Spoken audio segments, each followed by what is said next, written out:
What moment in history that's hard to believe it actually happened? The time that Nero tried to kill his mother by putting her on a ship that was supposed to sink.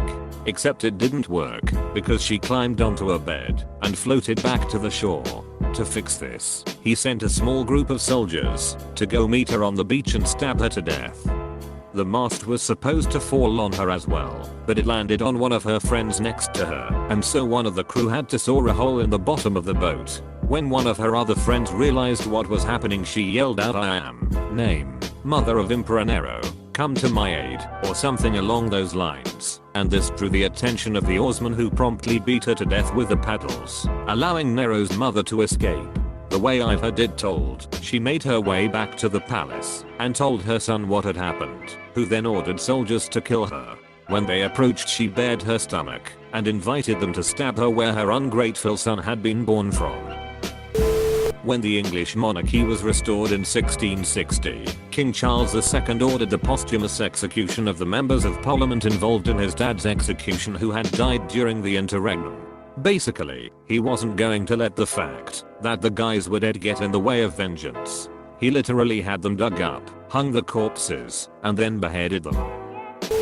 I already posted once, but I got another one. There were still Japanese soldiers well into the 1970s who had no idea the WW2 was over.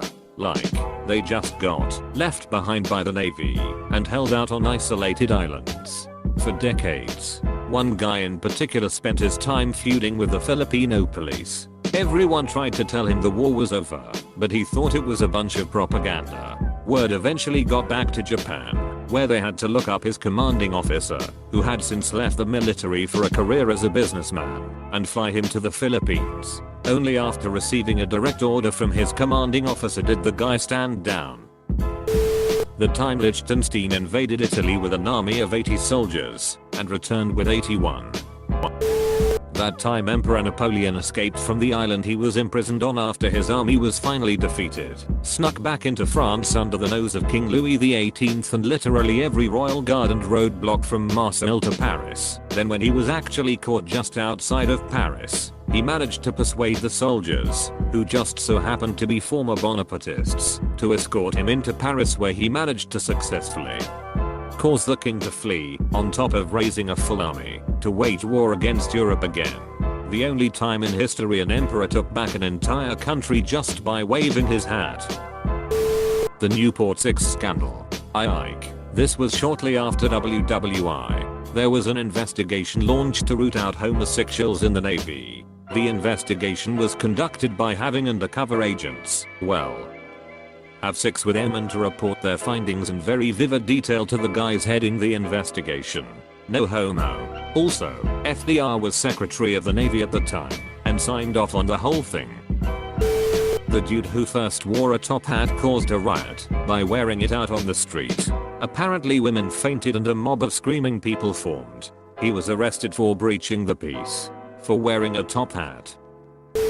According to The Last Battle by Cornelius Ryan, on May 1st, 1945, the day after Adolf Hitler committed suicide, General Hans Krebs was sent under a white flag to deliver a letter to General Vasily Chukov of the Red Army, containing surrender terms acceptable to Joseph Goebbels, then acting as Chancellor of Germany. Krebs had not announced that he was coming, taking Chukov by surprise. At that time, he was being interviewed by two war correspondents, Konstantin Simonov and Yevgeny Idolmatovsky, accompanied by musician Matt V. Blanter, who wrote the internationally famous Katasha. When he was informed that Krebs was waiting for him outside, Chukov, wanting to speak to Krebs as soon as possible, while making sure the meeting would seem official, quickly gave the interviewers, who were dressed in uniform, medals so that they would act as his staff. Not knowing what to do with Blanter, however, since he was dressed in civilian clothing, Chukov hastily shoved him into a cupboard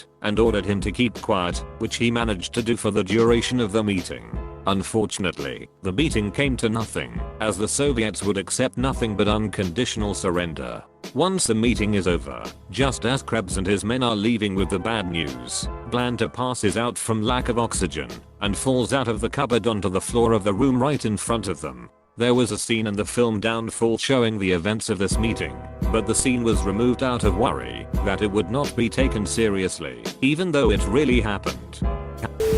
That in 1618, a political dispute between Catholics and Protestants was attempted to be settled by throwing the Catholics regents out of a window in Prague. It wouldn't be so unbelievable except for the fact that in 1419, radical Catholics threw 7 members of the Prague City Council out of a window.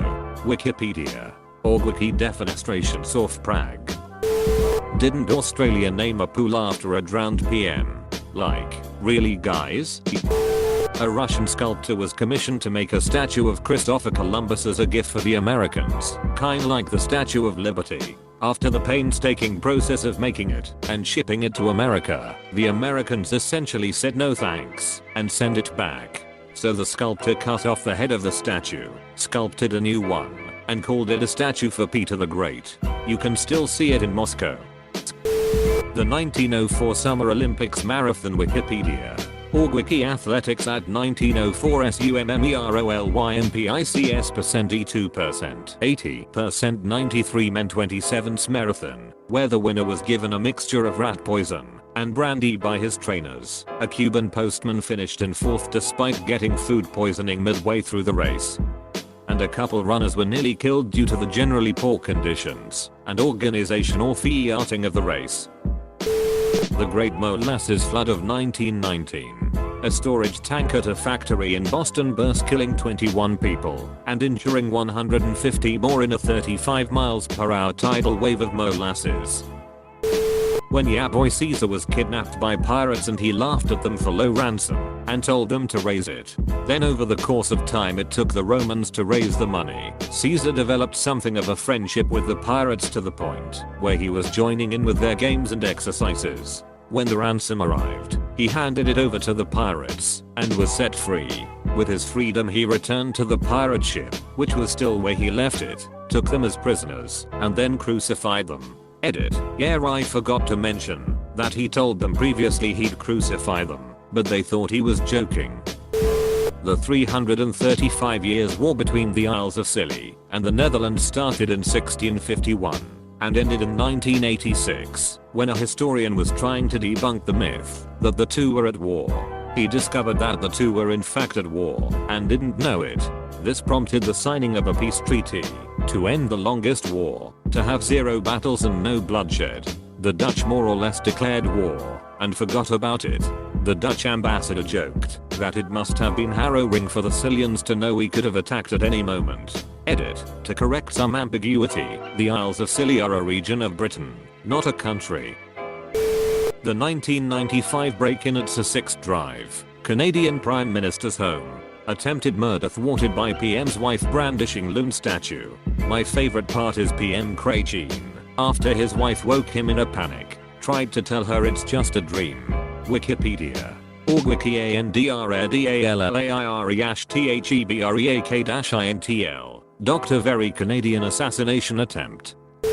The Romans would flood the Colosseum with water and have naval battles there. Dancing plague around the 14th and 17th centuries. Large groups of people dancing on the streets until they collapsed from exhaustion.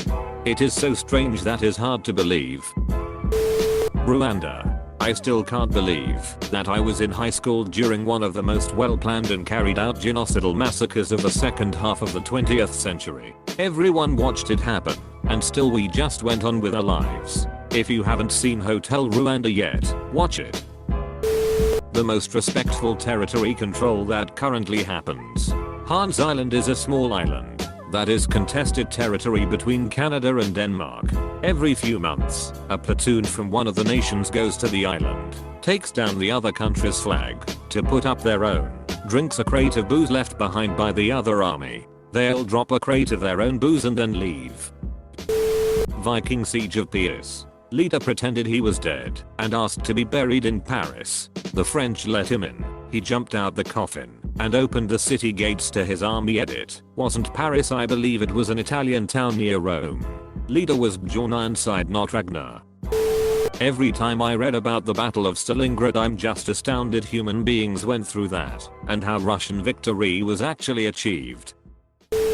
just how many times nuclear war was avoided during the Cold War because one person, despite their orders protocol being to push the red button, thought yay. No, I would prefer not to be the person who pushes the button that causes human extinction. I have enough shit on my conscience as it is. A Japanese guy started slithering on the floor claiming he was a snake. His parents thought he was possessed by a snake, so they bit and headbutted their son, killing him. Source: Wikipedia. Orgwikilista Funisualdis. The Battle of Teutoburg Forest. So there's this Germanic chieftain, Segimerus, and as punishment for fighting Rome, the Romans took his son Arminius and attempted to turn him into one of them. He was raised by a Roman family, given a Roman military education, and ended up as an officer in a force under General Publius Quinctilius Verus. In the meantime, Segimerus dies, so his son is by all rights the chieftain of this tribe. Verus was sent to Germany to fight Arminius' tribe, and, wouldn't you know it, Arminius disappears one night. In the morning, the army moves off through the forest and, shockingly, gets ambushed by Arminius and an army of angry Germans, who wipe out Verus' army. Verus himself commits suicide to avoid facing punishment for this disaster, and Rome never tried to take territory on that side of the Rhine ever again. Edit: this is now my most upvoted comment. Cool. As a former soldier in the UK Army, for me it's the Northern Ireland peace process. I served a tour of South Armagh in 1986, and I could never see peace happening. So it's huge compliments to all involved in bringing peace. The fact that Thomas Jefferson and James Monroe were both presidents when America was at war with pirates, and that no one has made a ducking movie about it yet. That sheet would be CIEIIK.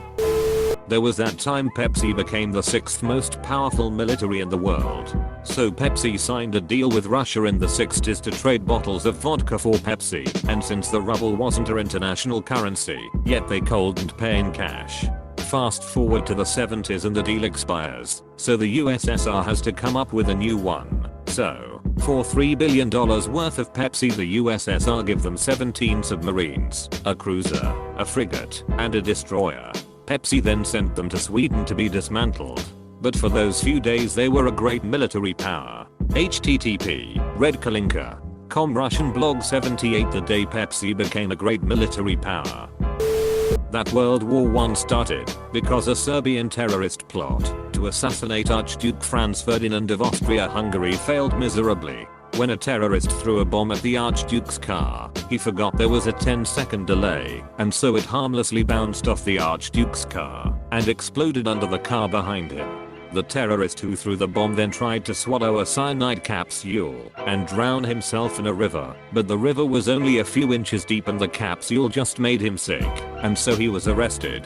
Then Ferdinand's driver got lost looking for the hospital, so the Archduke could visit those injured in the attack, and during his search for the hospital went down a street that he had to slowly reverse out of. That street just happened to be the street where one of the terrorists decided to stop for lunch at a deli after his failed assassination plot, and so the terrorist whose group's initial attempt failed suddenly found himself 10 feet, literally, away from the Archduke, and was able to kill both the Archduke and his wife with 2 shots from his gun which promptly jammed. The Archduke was hit in the jugular, his wife in the abdomen. All of this was done in the name of Serbian independence from Austria-Hungary and at the behest of Serbian military officers. Serbia then dissolved the group in 1916, 2 years after the start of the war, and executed its leaders.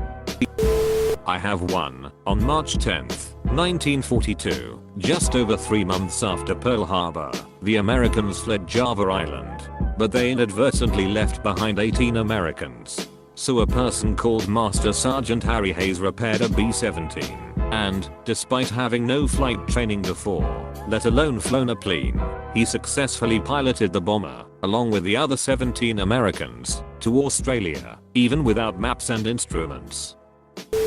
Not being old enough to remember it happening, it's really difficult for me to imagine what it would be like if someone literally shot the US president. Like, I can't even imagine seeing that news come across the wire. It seems like the biggest holy shit moment I can imagine. The Taping Rebellion Wikipedia. Orgwiki Taping Rebellion. Nearly 100 million people dead because some guy failed his exams. to become a government official and had horrible stress-induced fever dreams he deemed to be visions.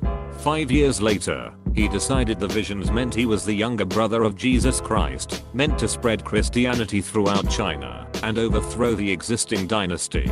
So he gathered a following, created an army, and killed his way across China. More people died than the combatants of both world wars combined. If someone wrote a movie with that plot, you'd think it was ridiculous beyond belief. Such an immense loss of life, and most people in the Western world don't even know that it happened. The Armenian genocide and the whole death march. Even crazier because it only happened about 100 years ago. Like literally just 1.5 million people walking across a desert until they died of exhaustion or reached a concentration camp to die. Completely awful. Has to be one of the worst ways to die. Not to mention it wasn't really talked about at all for a very long time.